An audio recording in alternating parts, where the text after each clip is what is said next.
Hello, fellow foodies.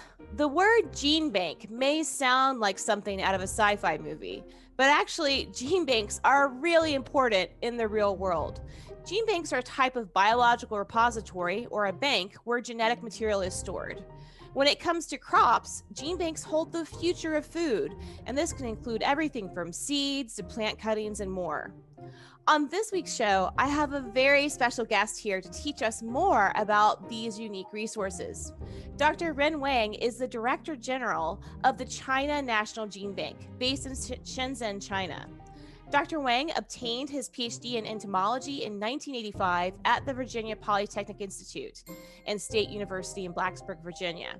Since then, he has served on some really important roles when it comes to securing the future of our food. Dr. Wang served as the Deputy Director General for Research at the International Rice Research Institute, based in the Philippines.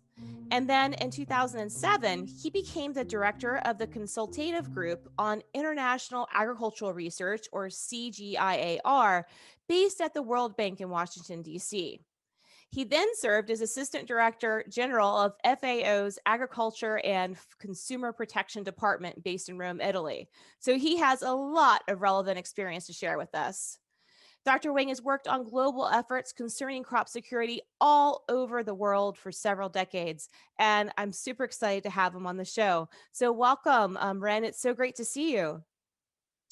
Thank you very much. And it's really an honor and pleasure to be here today.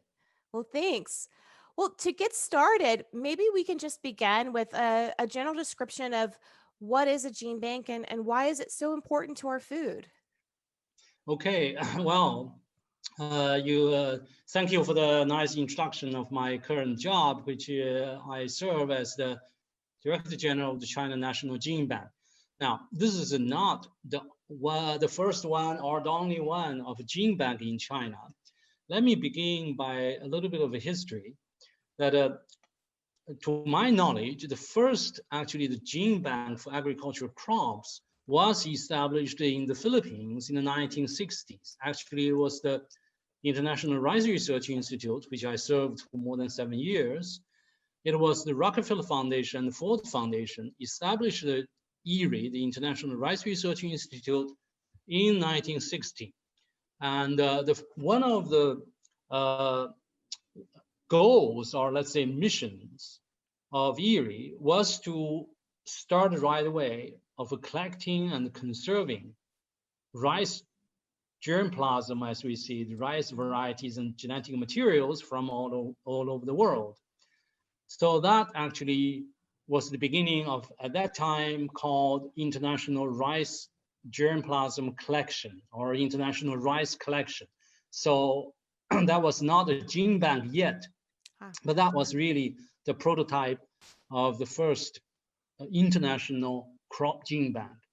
And as the success of the so-called, let's say, Green Revolution, as IRI works along, the model of IRI was copied in CIMMYT, as we know today, in Mexico, the International Center for Improvement of Wheat and Maize, the CIMMYT. And then, of course, as part of the model, there was a gene bank of maize and wheat. And as the center developed, the Rockefeller Foundation and the Ford Foundation established a total of 4 such centers, including 4 gene banks, one in Philippines, the IRI, and one in Mexico, CIMMYT, and one in Colombia, CIAT, the International Center for Tropical Agriculture, and one in Nigeria, the IITA, the International Institute of Tropical Agriculture. And then, of course, as this, let's say, the success of those 4 centers in the 1960s, and then there were more centers developed. And in the end, by, let's say, early 1980s, there were a total of 11 such international crop germplasm collections, or gene banks, established. See? That's great. Then the first crop gene bank in China was established in 1983. And again, it was a collaboration between the Chinese government and the Rockefeller Foundation. So actually, myself was supposed to be trained as a storage pest manager for that gene bank established in 1983. Of course, Wow. I ended up not being a storage pest manager in a gene bank. Then I learned biological pest control in Virginia Tech. And so that was a little bit of a story. But see, that was 1983 for China, was still quite a visionary undertaking to establish the first national gene bank of crops. And that gene bank served the function of collecting and conserving, of course, all food, or let's say agriculture crop seeds or varieties. And then the capacity of that gene bank, built in 1983, was 400,000 accessions, as we say.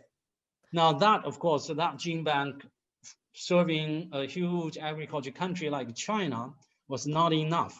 So by, let's say, end of last century, that gene bank was filled already. So there were more than 430,000 accessions of various crops. Now, that China Gene Bank, established in Beijing with the help of the Rockefeller Foundation, had a feature of more than 70% of its accessions were actually collected from within China. So a lot of land races, native, let's say, crops and varieties from China. Unlike, let's say, the USDA crop gene bank, which has a larger proportion of imported, let's say, around the world, right? Collected from around the world. Yeah. And so that, let me just quickly say that as the China National GeneBank, or let's say crop gene bank, was filled, and then last year, China actually began to build an extension of that crop gene bank with a capacity of 1.5 million accessions. Again, that's going to be built in Beijing. Now that's the second, let's say, a plant gene bank was built in Kunming of Yunnan province, which is in southwest of China, by the Chinese Academy of Sciences. Actually, the Institute of Botany in Kunming. Okay, so that gene bank focuses on collections of wild plants. So not agricultural crops, but wild plants and like forests and other plants. Are these wild crop relatives, or are they? No, it was completely not focusing on agricultural crops. It was trees, weeds and other things, wild plants. That's great. So that's the second one.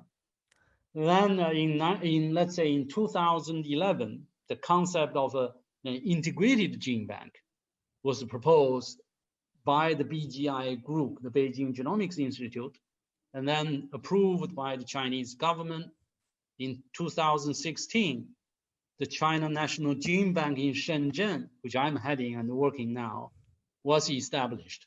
So as you can see, this is a trail of 1960s in the International Rice Research Institute and also the international centers.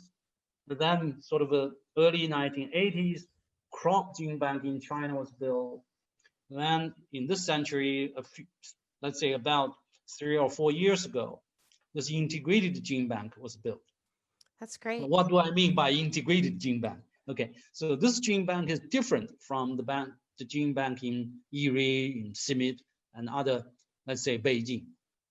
This China National Gene Bank collects and conserves or preserves all life materials. In other words, human, like blood, cells, and yes, and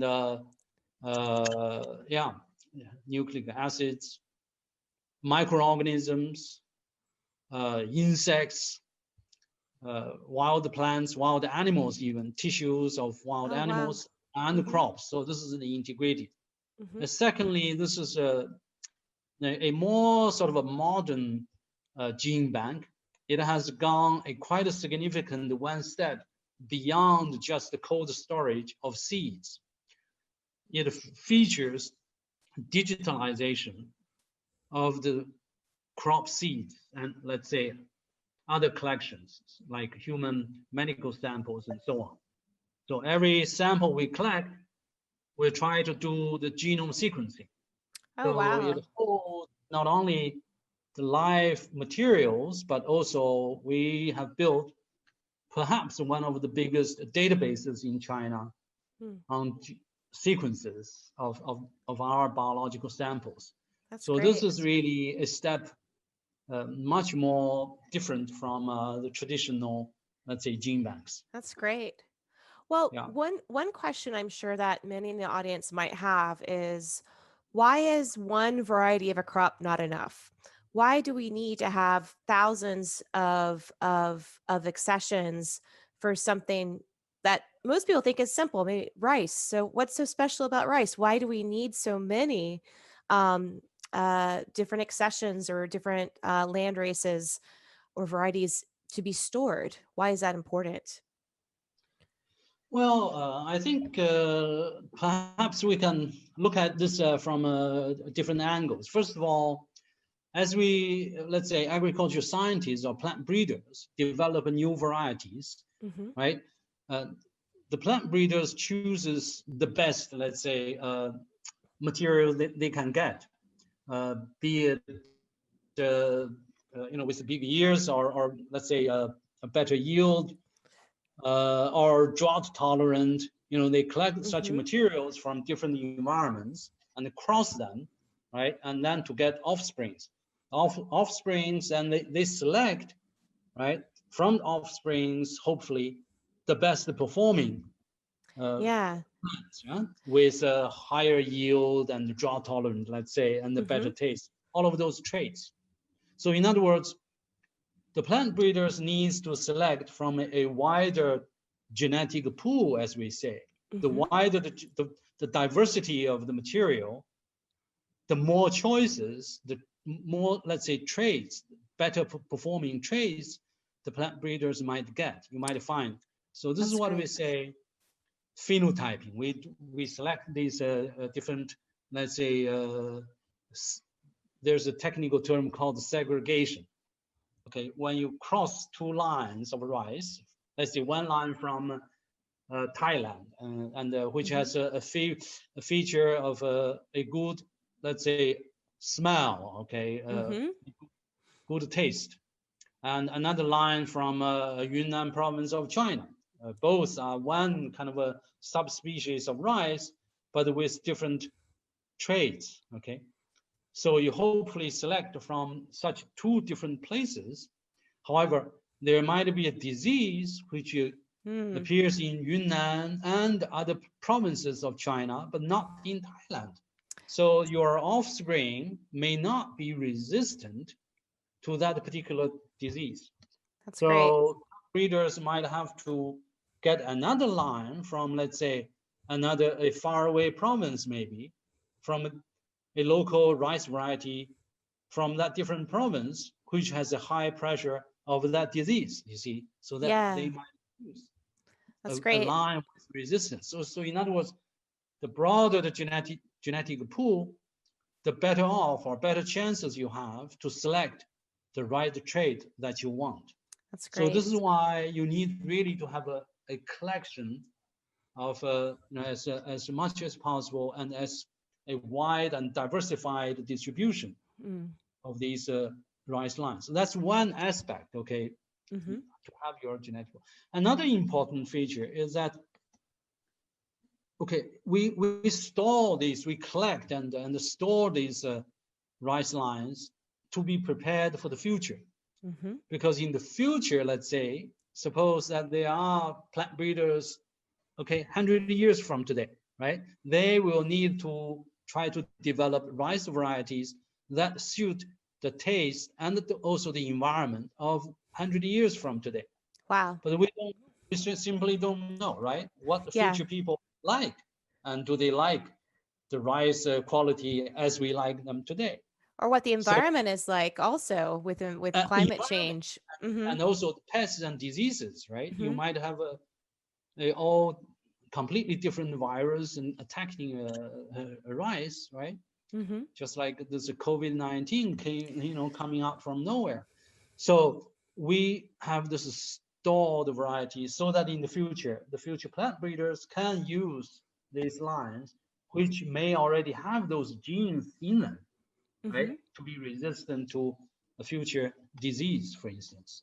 That's So great. yeah. Now today, as the sequencing technology develops, as the digitalization of these genetic materials, which makes it even more important in that if we have the seeds as well as the sequencing information, we know the genome of these rice lines so that we can, in the future, today or in the future, we can be more precise in developing the rice varieties we need. So that another important thing is of this digitalizing capacity is that today we are able to be more precise by, let's say, selecting segregations or variations of these sequences more accurately by resequencing these rice varieties. I just give you an example. The International Rice Research Institute collaborated with the Chinese Academy of Agricultural Sciences and the BGI, Beijing Genomics Institute, and started a quite important initiative, which was actually financially supported by the Bill and Melinda Gates Foundation, as well as the Chinese government. They got 2,500 different accessions, let's say collections of these rice from Erie, from Philippines, and 600 or so accessions or rice lines from China. As you can see, this has a distribution from all over the world, right? This genetic pool was very broad. And then since the rice genome was already sequenced in 2002, okay? So in 2010, these collaborating institutes started this is what we call resequencing the rice genome. So they sequenced all these 3,000 plus rice lines, rice varieties from different parts of the world. And you guess what? They found some 29 million SNPs, okay? So and what's a SNP? This is a single polymorphic, single nucleotide polymorphism. So this is a variation. So in other words, genetic variations, more than 29 million of them. Wow. So scientists have been, around the world have been using this information, this material to analyze these 29 million or so variations of their genetic sequences. So as you can see, there's a much rich genetic diversity and a very rich gene pool, as we say, that they can choose, they can analyze. Okay, that's great. So this is the importance of genetic collections. Yeah. Well, and I think of some of the challenges we face today. Some of our major crops, and people may not be as familiar with these stories yet, but we have plant pathogens attacking bananas, coffee, olive trees, citrus, grapes. There are a lot of our major crops that are under threat due to pathogens, and this kind of research is what will ultimately, I think, come to the rescue to save those crops or come up with better lines of crops, as you've explained.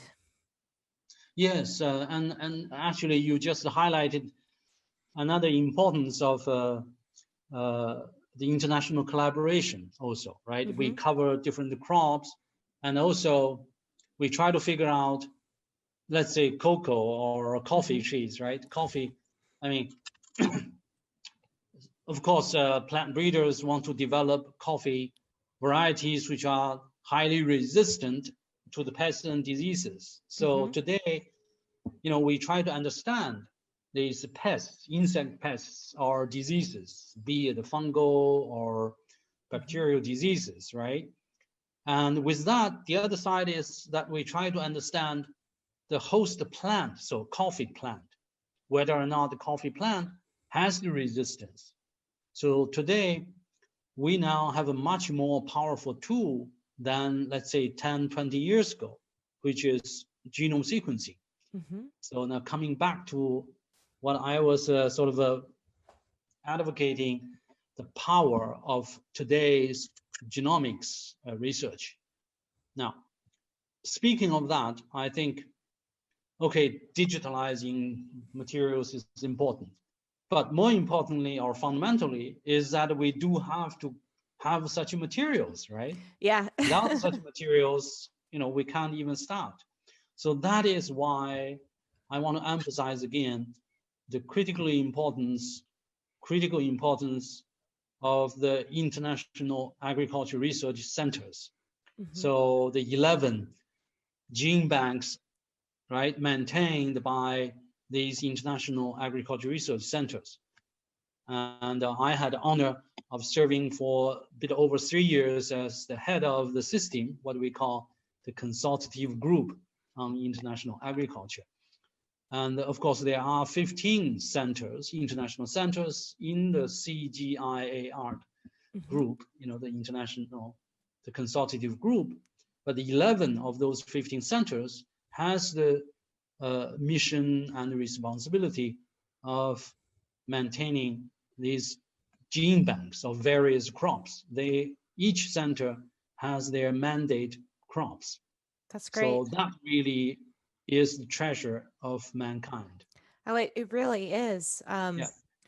It's our future for food. I mean, of the areas of science, across medicine and food, I mean, securing our food is got to be a priority for the future of mankind. Yeah. Well, I was wondering if you could also walk us through the path of a seed as it goes into the collection. What types of scientific tools are used as you collect, deposit? Are they periodically checked for viability, or what happens in the general workflow of a gene bank? That these international centers, as I mentioned, have already worked out a standard procedure of collecting these seeds. Of course, when a seed, let's say using rice, which is common and well known, as an example, right? Rice varieties were either collected by scientists or donated, let's say submitted by a national program or researcher to the gene banks. So the first thing is that we have to make sure that these seeds are viable, are in good health, good condition. So there's a seed health unit checks the quality of these seeds. So that includes the appearance, also the germination percentage, how well, how healthy, how strong these seeds are before they can be stored. And then the seeds will be dried to a certain extent, usually with less than, let's say, 10% of the humidity. So it's quite dry. And then the seeds, dried seeds will be put into containers. Nowadays we use, depending on the size of the seeds. So like aluminum packages or glass jars or so on. And then put these containers with seeds into the right temperature. Now, there are typically in the traditional gene banks, there are 3 temperature regimes for crops. Okay, one is, let's say, 4 degrees Celsius above 0. Okay, and that is usually what we call a working storage. So in other words, this you can take out for research, for regermination purposes, and so on. Okay, and then the second temperature is usually minus, so 4 degrees Celsius below 0. That is what we call a medium-term storage that you can keep for 10 to 15 years, again, depending on the crop. And then there's the third temperature is 18 degrees Celsius below 0. And that is for long-term storage, under which we put seeds for 50 or 100 years. Wow. But of course, yes, they can maintain viable, still live for that long under that low temperature. Now, of course, all of these under different temperature regimes that we scientists have to check the germination, or let's say the viability of these seeds periodically, every 20 years or 50 years, depending on the crop again. Mm-hmm. So that, and then another very important aspect, of course, is application, right? Is the use of these seeds. Mm-hmm. So there's the access to these materials, and of course the exchange and so on. So that actually take us to another topic, which is critically important. That is, there's the international treaty on plant genetic resources for food and agriculture. So that international treaty is under the Food and Agriculture Organization of the UN, which coordinates with the member countries to set these standards or a code of conduct for access and exchange and benefit sharing, relating to these seeds, to the use of such materials, such seeds. Say, for instance, if a plant breeder in India wants to get hold of a rice variety coming from California, for instance, so they would make a request to the GeneBank based on the plant treaty, based on the rules. Okay, they have to fill out a standard material transfer agreement and has to agree on the terms of conditions of such access. Okay, so that is another important aspect. That's great. No, I think really the ethos of international collaboration is so important, especially when you think about crops. It's so critical to ensure that we have the best options available to feed the world. Yeah. That's, also I think it's important to emphasize really how critically important is the public goods. Yes. The nature of these crop collections are, right? And that's really brings us perhaps to the topic that makes me very excited, which is this initiative of the periodic table of food initiative proposed by the Rockefeller Foundation and held by the international science community already. And as I see it, this is a great initiative, strategically important, that emphasizes now, try to understand the fundamentals of food. And this initiative decided to choose the first batch of 1,000 food. So it's not just the raw material. Let's say it's not just rice or wheat, but food, meaning the food could be something of a mix, for instance, right? Like yogurt, which has different things in it. And but still, after all, it is the material, right? Starting from gene banks, starting from these genetic collections, we need to understand to the compound level, right? The information about this food, and then put them into a public database. Then not only the current generation, but the generations to come can have access to such information, can make use. This is just so exciting. I think this is going to, this is going to lead us to the singularity of a new era. This is really the future. No, I share the same excitement. I think we're at this moment in time where people are going to look back in history and say, this is when it started, this whole initiative. I think most people might be surprised to find that within a single plant tissue, you have hundreds or thousands of distinct molecular entities. And so when you have these different food ingredients, the spice, the rice, the other flavors that are added together, you really have this amazing chemical milieu that's and we really don't understand what the nutritional benefits, how all these different elements, how it comes into form flavor and experience and also nutrition for our bodies. It's really exciting to dig into this. And I think the another excitement is the tools and the methodologies that we have today, which really has empowered the scientists to really understand at a much greater granularity of these compounds and these food or crops. So I see this trend of a very powerful, high throughput genetic analysis. We call it the genotyping, as well as analysis of the performance of these crops, of our varieties stored in our gene banks. Nowadays, we can have a much more powerful and high throughput tools really to study them. That's great. And then, so this is really exciting. That's great. Well, I guess one last question I have is for any of the members of the audience that are perhaps students or are interested in entering a career in the workforce dedicated to crops and crop security or agriculture in general. Do you have any advice of areas of study that people could go into that would be relevant for the future of food studies? Well, I can. Well, this is my personal view, right? I think really there's a great need for scientists of linking this, let's say, at a DNA level, the molecular or DNA scientists who studying genomics and so on, and the greater ecology.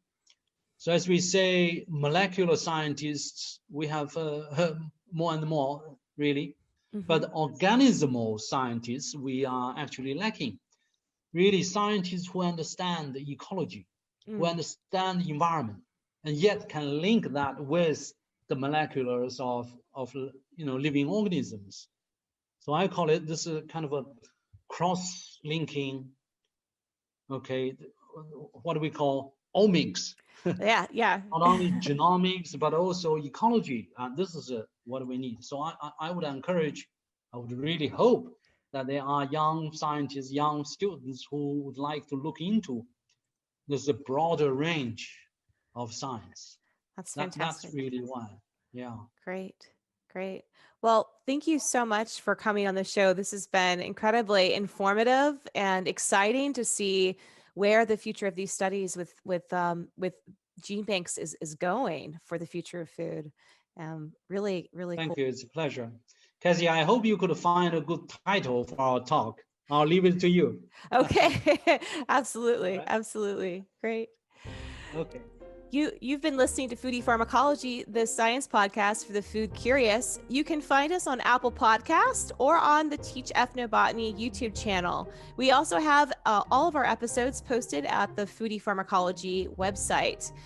Do us a favor and go ahead and click those subscribe buttons on Apple Podcast and on the YouTube, and share some of these favorite episodes with your friends. Thanks so much for listening. Stay healthy out there, and I'll see you next time.